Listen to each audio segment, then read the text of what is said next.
Beyond Time, bab 891-892.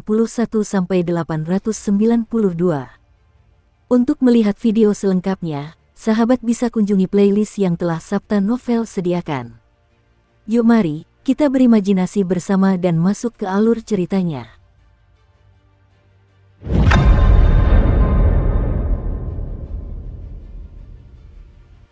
Bola mata itu hancur berkeping-keping dan tersebar ke langit berbintang di bawahnya.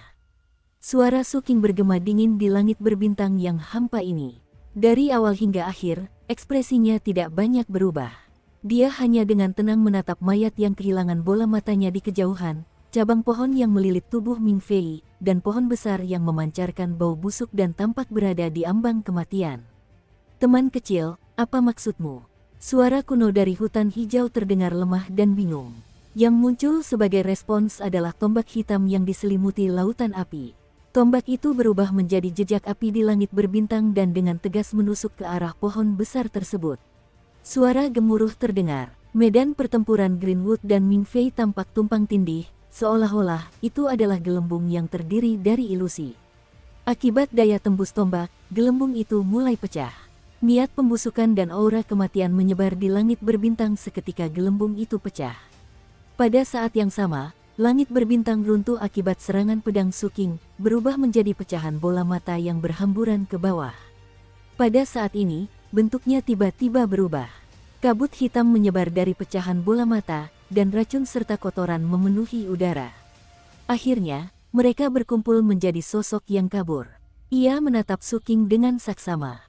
"Bagaimana kamu mengetahuinya?" Suaranya yang muram dipenuhi dengan rasa dendam. "Suking benar. Ini memang sebuah tipuan, dan ini juga merupakan langkah putus asa Ming Fei. Kekuatannya memang terlalu lemah. Lahir dari kebencian alam abadi ini selama malapetaka ilahi, kekuatan itu merebut kendali alam zaman utara pada saat kritis, mencoba melahap dao surgawi kayu hijau untuk mendapatkan tempat perlindungan bagi dirinya sendiri. Namun, yang berbeda dari apa yang dia ceritakan kepada Suking adalah bahwa pertempurannya dengan Greenwood telah berakhir bertahun-tahun yang lalu. Greenwood telah menggunakan kartu andalannya berupa saling menghancurkan untuk melukai Ming Fei dengan parah. Sebagai penjaga zaman utara, karena kayu hijau dapat diangkat oleh Kaisar Abadi, ia secara alami memiliki aspek-aspek luar biasa tersendiri. Oleh karena itu, kartu trufnya benar-benar ampuh. Meskipun Ming Fei tidak mati, ia tetap terluka parah dan disegel. Luka-lukanya tidak bisa disembuhkan dan malah terus memburuk. Segel itu mengisolasi segalanya, menyebabkan Ming Fei merasa seolah-olah berada di dalam sangkar yang tidak akan pernah bisa ia lepaskan. Setelah itu, karena dunia luar telah menjadi alam ilahi, seolah-olah sangkar lain telah dibangun di luar sangkarnya, yang benar-benar memutus semua harapan. Di dunia yang tak bernyawa dan sunyi mencekam ini, di mana tak ada orang luar yang datang dan tak ada perbekalan, Ming Fei hanya bisa dengan lemah menunggu kematian datang. Namun, ia enggan. Ia ingin pergi dan kembali ke masa kejayaannya, tetapi setelah bertahun-tahun lamanya, kelemahan telah menyebar ke seluruh tubuhnya, dan hal yang sama terjadi pada keruntuhannya. Barulah ketika kesadarannya yang terakhir hampir padam, Suking tiba. Kemunculan Suking memberinya harapan. Ia tertarik pada tubuh Suking. Namun, ia sudah sangat lemah dan tidak memiliki kemampuan untuk merebutnya secara paksa. Oleh karena itu, mereka membuat acara ini. Begitu Suking muncul, ia menciptakan ilusi, memungkinkan Suking untuk melihat adegan pertempuran yang ingin diperlihatkannya. Setelah itu, ia membawanya ke dunia yang hancur. Di sana, ia menggunakan identitas Greenwood untuk berkomunikasi dengan Suking dan menceritakan setengah kebenaran tentang peristiwa masa lalu. Tujuannya adalah untuk membuat Suking percaya pada acara ini. Adapun tubuh asal bayangan Dao Ming Fei yang telah dibunuh Suking dalam ilusi ini, meskipun itu juga palsu, racun yang terkandung di dalamnya adalah nyata. Ia ingin membiarkan Suking perlahan-lahan terserang racunnya saat ia membunuhnya berulang kali. Setelah berhasil, ia dapat menggunakan racun untuk merasuki tubuh Suking dan melarikan diri, meninggalkan tempat ini dan memperoleh kebebasan. Namun, ia tidak pernah menyangka bahwa racunnya sebenarnya dapat dinetralkan sampai batas tertentu oleh pihak lain. Yang lebih mengejutkannya adalah pihak lain tersebut justru sedang menelitinya. Dia bahkan mencoba meneliti jiwanya. Ia khawatir akan terbongkar, sehingga ia hanya bisa mengambil risiko besar dengan memperlihatkan 5 kekotoran dewa dalam upaya untuk merasukinya. Namun, ia kembali salah perhitungan. 5 kekotoran dewa juga dinetralisir. Namun, itu bukan satu-satunya tipu dayanya. Ia juga memiliki rencana utama, yaitu membuat Su Qing berpikir bahwa ia telah berhasil. Dengan cara ini, ia bisa memberikan bola matanya sebagai ungkapan rasa terima kasih. Selama Su Qing menyerap bola mata itu, dia akan dirasuki olehnya. Namun, serangan pedang Su Qing yang tepat sasaran menembus segalanya. "Kapan kamu menemukannya?" Suara Ming Fei terdengar penuh kegigihan saat kembali bergema. Su Qing tidak berbicara. Dia mengangkat tangan kanannya dan melambaikannya di depannya.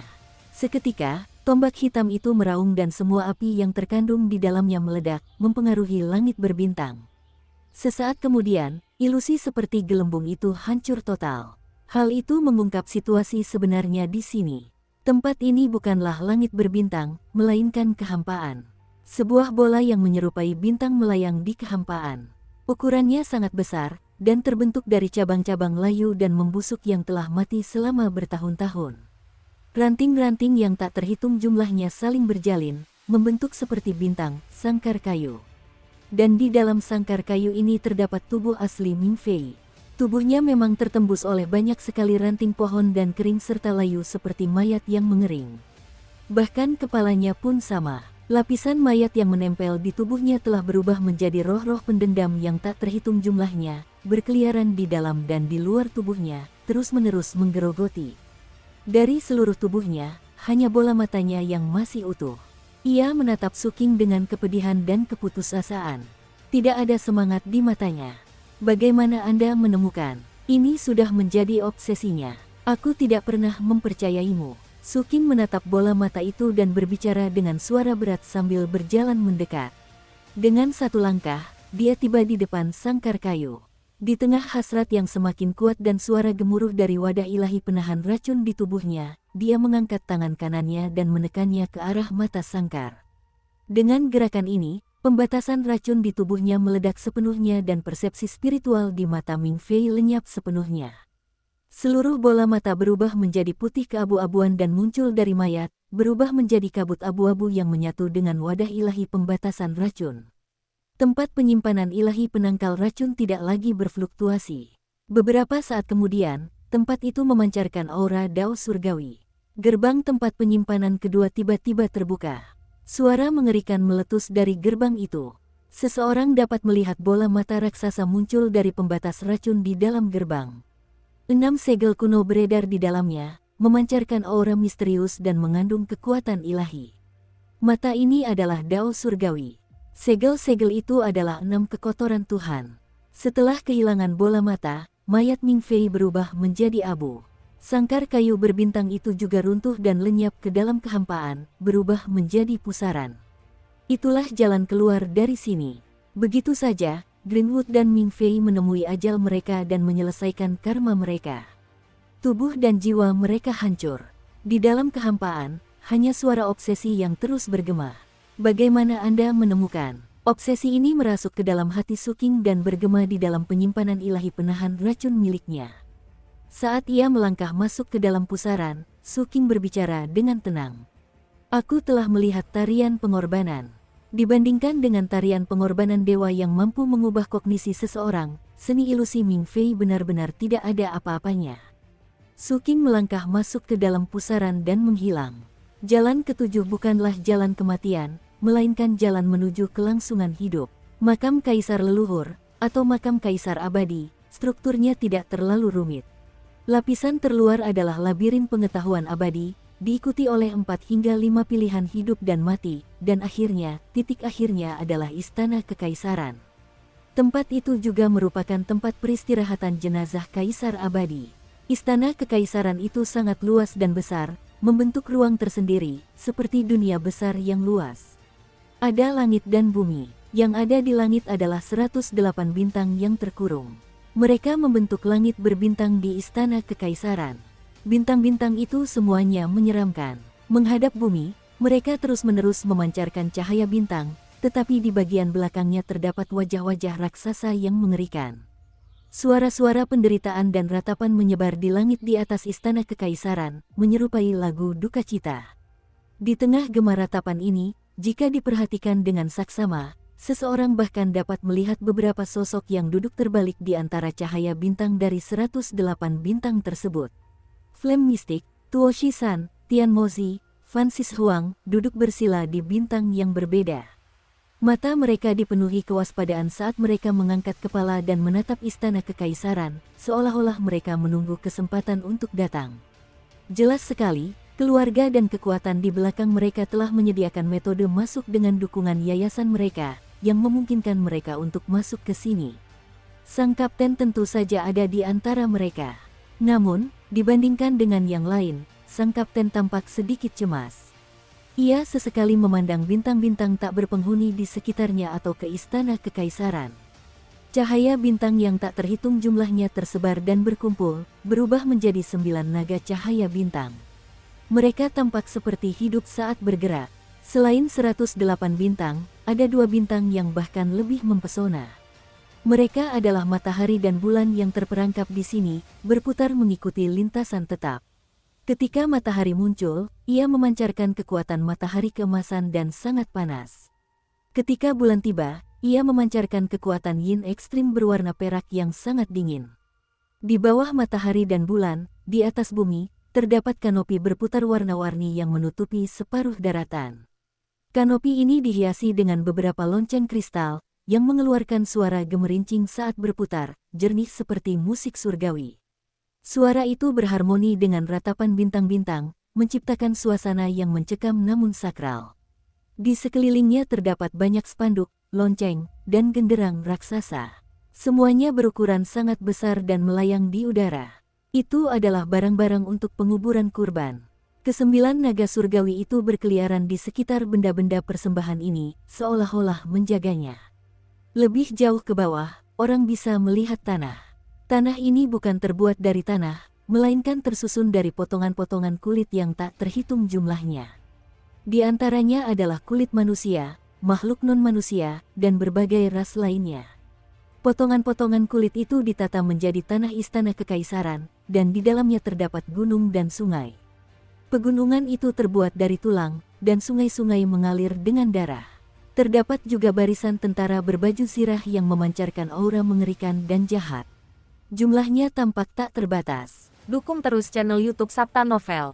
Di tengah-tengah tanah yang menakutkan ini, tepat di bawah kanopi, terdapat sebuah altar yang menjulang tinggi. Di atas altar terdapat peti mati berwarna ungu keemasan. Terdapat ukiran di atasnya yang menggambarkan gunung dan sungai. Peti mati itu sangat megah. Itu adalah peti mati kaisar abadi. Pada saat itulah, di antara 108 bintang di atas istana kekaisaran, sebuah bintang yang awalnya tak berpenghuni tiba-tiba berfluktuasi. Sesaat kemudian, sesosok muncul dari ketiadaan dan langsung terlihat jelas. Dia adalah Su Qing. Begitu muncul, Su Qing melihat istana kekaisaran dan sosok-sosok yang familiar di bintang-bintang sekitarnya. Semua ini membuatnya menyadari bahwa ia mungkin telah datang terlambat. Pada saat yang sama, banyak tatapan tertuju ke sana. Setiap orang memiliki ekspresi yang berbeda. Adapun sang kapten, ia juga langsung memperhatikan penampilan Su Qing. Kecemasan di wajahnya langsung menghilang dan ia tersenyum gembira sambil melambaikan tangan kepada Su Qing. "Adikku, kau akhirnya datang. Jika kau tidak muncul, aku benar-benar akan mengira kau telah meninggal." Kata-kata sang kapten terngiang di benak Su Qing. Su Qing tersenyum. Dia menyadari bahwa dia belum terlambat. Melihat kapten dan ahli sihir api di sini sesuai dengan harapannya. Namun, dia sedikit terkejut karena Tian Mozi, Tuo Shi-san, dan Francis Huang juga ada di sini. Namun, kejutan itu hanya sedikit. Lagi pula, ras langit mistik bulan api telah membuka alam ilahi ini lebih dari sekali. Untuk bisa menjadi 5 pilihan surga teratas dari ras langit mistik bulan api, keluarga atau faksi di belakang mereka tentu membutuhkan waktu persiapan yang lebih lama. Fakta bahwa semua orang ini berada di sini sudah cukup untuk menunjukkan bahwa tempat ini memiliki kesempatan paling menguntungkan di alam ilahi. Pada saat yang sama, hal itu juga secara tidak langsung membuktikan indera penciuman sang kapten dan apa yang disebut sebagai peristiwa besar. Oleh karena itu, Setelah Su King mengangguk sebagai tanggapan kepada kapten, tatapannya menyapu semua orang. Flame mistik mendengus dingin, Tian Mozi menunjukkan ekspresi terkejut, Tuo Shi-san menunjukkan tatapan menyanjung, sementara Fan Sishuang menundukkan kepala dan menghindari kontak mata. Mereka tidak mengatakan apapun dan tidak terkejut dengan kemunculan Su King. Jelas, dari apa yang mereka ketahui, wajar jika Su King muncul di sini, mereka akan terkejut jika yang terjadi justru sebaliknya. Saat pandangannya menyapu dan istana kekaisaran yang luas ini tercermin dalam pikirannya, Su King juga memperoleh lebih banyak pemahaman tentang bintang tempat dia berada. Sebagai contoh, lapisan terluar dari setiap 108 bintang di langit berbintang memiliki penghalang yang tak terlihat. Meskipun penghalang ini sulit dilihat dengan mata telanjang, seseorang dapat merasakan kekuatannya melalui indera ilahi. Itu seperti segel, yang mencegah siapapun di bintang itu untuk pergi. Namun, meskipun penghalang ini memiliki kekuatan ilahi dan mungkin mampu menjebak Tian Mozi dan yang lainnya, Su King merasa bahwa terlepas dari itu, kapten dan ahli sihir api tidak akan kesulitan menembus penghalang tersebut. Namun, kebetulan sekali, bahkan mereka berdua pun tinggal di bintang-bintang. Tidak mau pergi, atau karena waktunya belum tepat. Semua ini dianalisis dengan cepat dalam pikiran Su King saat pandangannya menyapu. Tak lama kemudian, dia menemukan jawabannya. Di bawah bintang-bintang, matahari dan bulan bergantian, dan matahari bergerak mengikuti lintasannya. Benda itu bergerak melintasi langit. Sebuah kekuatan yang membara, penuh dengan dominasi dan kegilaan yang luar biasa, mengandung kekuatan yang menakutkan, terpancar dari matahari, menyerupai bola api raksasa yang menerangi seluruh langit dengan cahayanya yang menyala-nyala. Saat mendekat, kekuatannya menjadi semakin mencengangkan. Ketika mencapai bintang-bintang lain, ia terhalang oleh penghalang di luar bintang-bintang tersebut, menyaring kegilaan dan terornya, dan menyalurkan kekuatan murni matahari ke dalam penghalang tersebut. Tubuh Tian Mozi, Tuo Shi-san, dan Flame Mistik bergetar saat mereka menyerap kekuatan matahari, menempa tubuh dan jiwa mereka. Saat mereka menyerapnya, aura di tubuh mereka jelas menguat. Inilah alasan mengapa Flame Mistik tidak berhasil menembus penghalang. Itulah juga alasan mengapa semua orang duduk bersila di atas bintang-bintang. Hal ini karena penghalang bintang-bintang ini bukan hanya segel tetapi juga bentuk perlindungan bagi mereka. Ini menyebabkan bintang-bintang ini menjadi seperti platform dao dan menjadi tempat terbaik dan teraman untuk menyerap energi. Inilah kekuatan matahari. Indera ketuhanan sang kapten memasuki pikiran Su King. Saat bulan tiba nanti, ia akan memancarkan kekuatan yin yang ekstrim. Adikku, sudah kukatakan sebelumnya bahwa makam kekaisaran adalah harta karun yang sebenarnya, tetapi kau tidak mendengarkan dan malah bertengkar dengan patung di luar. Lihat, bukankah ada kekuatan yin yang lebih ekstrim di sini? Sang kapten menggelengkan kepalanya, nadanya dipenuhi emosi, seolah-olah tingkah laku Su King menyerupai karakter sampingan. Su King terdiam, pandangannya tertuju pada bulan di istana kekaisaran. Karena matahari telah tiba, dia tidak dapat merasakan kekuatan bulan. Namun, melalui kepadatan kekuatan matahari, dia dapat menyimpulkan bahwa kapten itu benar. Seolah-olah pertarungan dengan patung di luar makam itu memang tidak berarti. Melihat ekspresi Su King, sang kapten menjadi semakin sombong. Ia hendak melanjutkan transmisi suaranya. Namun, pada saat ini, Tuo Shi-san, yang sedang menyerap kekuatan matahari, tiba-tiba gemetar. Cahaya terang muncul di dantiannya, seolah-olah sebuah bintang bersinar di dalamnya. Bersamaan dengan kemunculan bintang itu, muncul pula tanda-tanda dao yang entah dari mana. Tanda-tanda dao ini dengan cepat berubah menjadi gelembung dan jumlahnya semakin banyak. Ketika berkumpul, mereka membentuk dunia besar ilusi. Di bawah cahaya bintang di dantiannya, dunia besar ilusi ini sebenarnya mengungkapkan secercah realitas. Seolah-olah ada kehidupan yang lahir di dunia ini. Ada juga aura yang mengguncang sekitarnya. Aura itu sangat luas dan menakjubkan, jauh melampaui alam ketiadaan. Aura itu meletus saat dunia berubah dari ilusi menjadi nyata. Itu tadi, aura dari akumulasi jiwa. Tuo Shi-san meminjam kekuatan matahari di sini untuk menyempurnakan daunnya, menerangi jalannya, dan membentuk dunianya yang agung.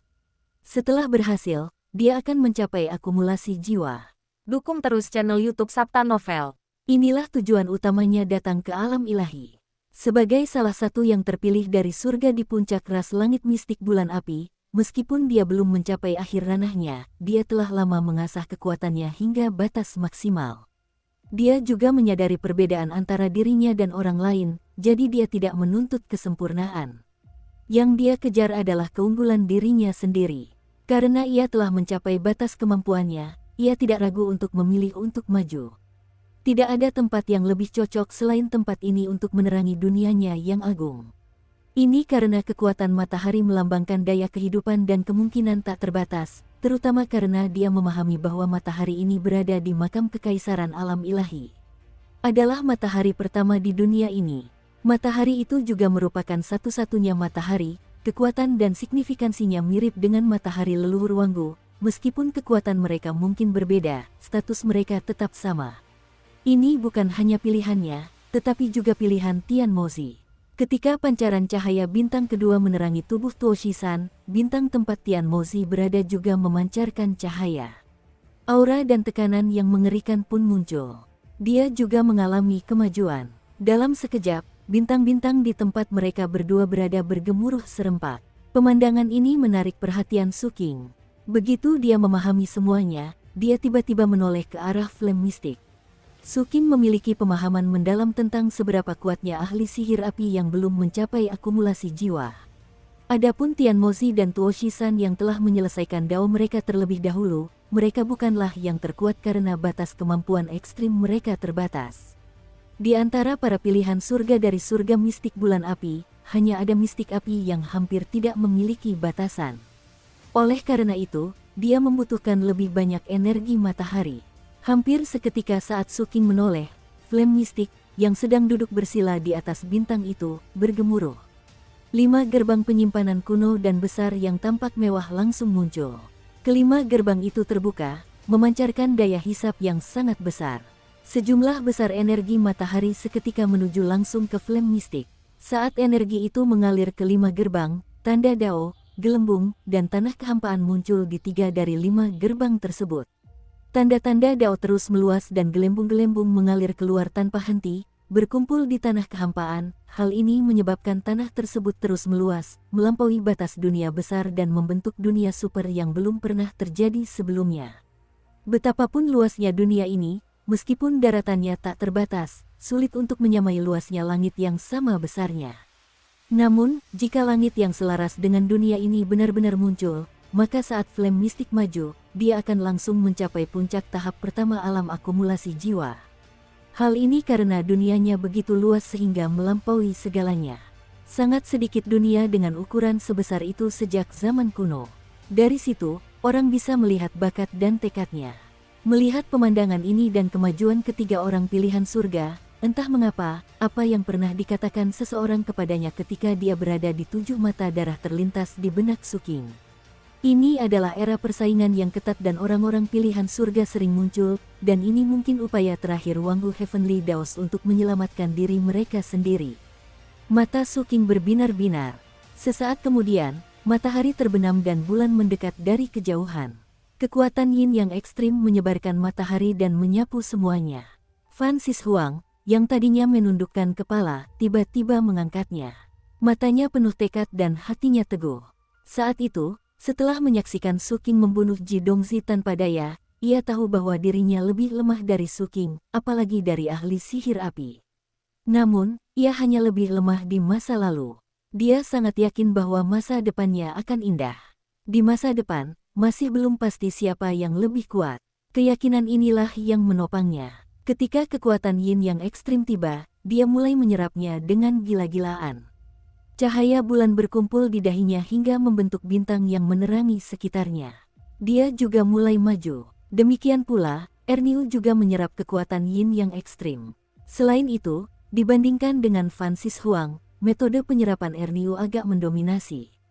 Tampaknya metode itu menekan metode penyerapan flame mistik. Kepala Erniu bergoyang dan awan benar-benar naik di atas kepalanya. Saat awan bergolak, kepala anjing raksasa melesat keluar dan dengan ganas menyerap kekuatan yin yang ekstrim. Itu adalah seni yang abadi. Ia memiliki kekuatan untuk melahap apapun. Dalam sekejap mata, kekuatan yin ekstrim langsung menuju ke kapten dan diserap dengan ganas. Tubuh Fan Sishuang gemetar dan dia merasa tak berdaya. Ekspresinya langsung berubah muram. Adapun Erniu, sikapnya angkuh. Dia memandang flame mistik dengan jijik dan juga memancarkan aura ilahi yang sombong ke arah Su King. Adik junior, selama kau memohon kepada kakak senior tertua dengan 100 pujian dan menandatangani 1000 surat perjanjian, aku akan memberimu 20%. Mendengar firasat keji sang kapten, Su King tidak mempedulikannya. Dia memandang bulan yang mendekat di kejauhan dan merasakan gerbang penyimpanan ketiga di tubuhnya yang telah terbuka setelah menyerap kekuatan patung itu. Gerbang penyimpanan itu memancarkan kekuatan yang berasal dari sumber yang sama dengan bulan. Itu juga merupakan yin yang ekstrim dan bulan leluhur. Keinginan yang kuat tiba-tiba muncul dalam pikirannya. Siapa bilang pertempuran di luar makam itu sia-sia? Keuntungan dari pertempuran itu adalah benih. Su King mengerti. Dia menatap bulan dan berdiri. Begitu dia melangkah maju, suara memekakkan telinga terdengar dari gerbang penyimpanan kedua di tubuhnya. Mata Ming Fei di dalam terbuka. Dalam sekejap, 6 kekotoran dewa meletus dari mata Su King dan menghantam penghalang tak terlihat di depannya. 6 kekotoran dewa dapat menodai para dewa. Pada saat berikutnya, di bawah pengaruh korosi 6 kekotoran Tuhan, penghalang ini berubah dari tak terlihat menjadi nyata. Itu seperti gelembung yang telah ditiup dan langsung menghilang.